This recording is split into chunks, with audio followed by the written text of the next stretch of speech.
Chapter जब हम लोग पढ़ते हैं तो हम लोग जानते हैं कि इवोल्यूशन का मतलब सिंपल से एडवांस लेवल मॉडिफिकेशन, ठीक है, किसी भी जीव का सिंपल से एडवांस लेवल मॉडिफिकेशन। इसके बारे में बहुत सारी थ्योरी है, ठीक है।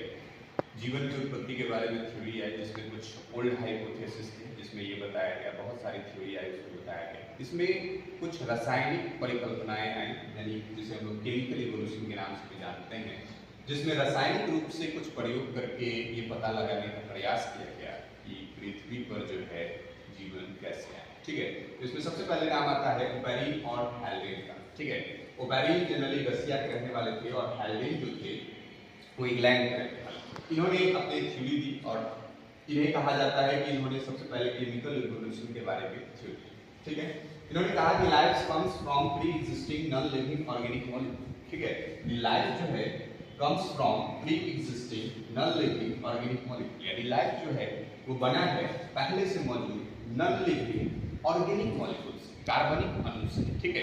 तो ये लाइफ हमारा बना है जैसे आरएनए और प्रोटीन, आरएनए और प्रोटीन से हमारा लाइफ बना है, इन्होंने कहा। लेकिन उस समय जो कंडीशन बताया गया, जो अर्थ का कंडीशन था, उसमें high temperature, volcanic, strong, reducing atmosphere, यानी जहां पर ऑक्सीजन प्रेजेंट नहीं है, CH4, NH3, etc, ये सभी चीजें वहां पर मौजूद हैं, ठीक है।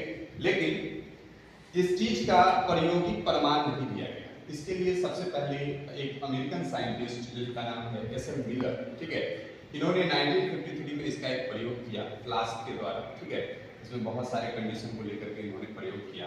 तो इसमें सेम जो चीज ओपेरिन और हैल्डेन के द्वारा बताई गई थी, उस सारे कंडीशन को इन्होंने प्रयोगशाला में किया, ठीक है।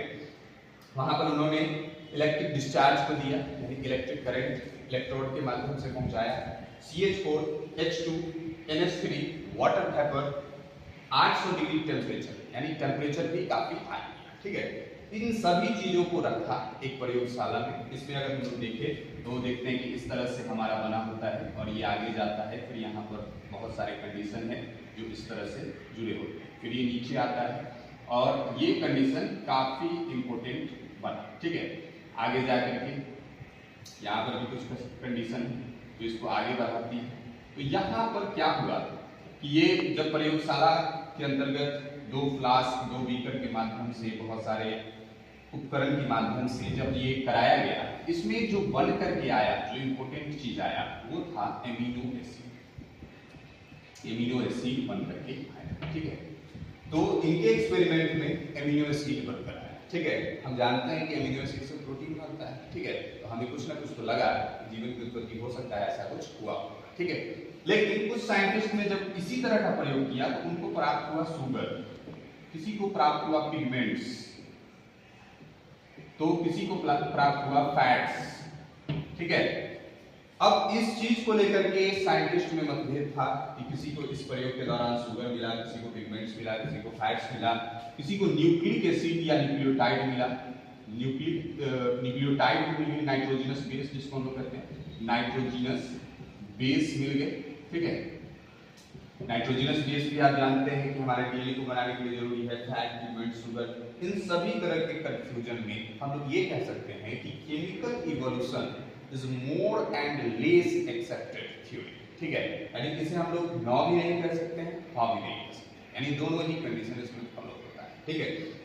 तो ये जब प्रयोग हुआ तो इसको एक बार और फिर से हम लोग देखते हैं कि ये केमिकल इवोल्यूशन जो है, इसको ओपेरिन और हैल्डेन ने सबसे पहले इसके बारे में बताया।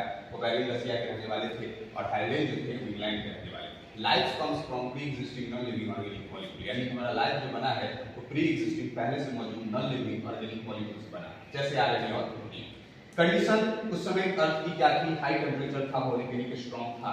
रिड्यूसिंग एटमॉस्फेयर का मतलब होता है जहां पर ऑक्सीजन प्रेजेंट ना हो, CH4, NH3, ये सभी प्रेजेंट, ठीक है। इसी का एक्सपेरिमेंट एसएल मिलर के द्वारा 1953 में, ये एक अमेरिकन साइंटिस्ट थे जिनके द्वारा किया गया। इन्होंने electric discharge, CH4, H2, NH3, water vapour, 8 degree Celsius temperature को लिया और प्रयोगशाला में काम किया। इस प्रयोगशाला में उन्हें जो बन करके मिला वो मिला अमीनो एसिड, ठीक है। कुछ साइंटिस्ट इस पर काम किए जिन्हें शुगर, पिगमेंट्स, फैट्स और नाइट्रोजनस बेस मिले, ठीक है। इसलिए हम लोग केमिकल इवोल्यूशन को कह सकते हैं कि ये more and less accepted theory मानी गई इवोल्यूशन के क्षेत्र में, ठीक है।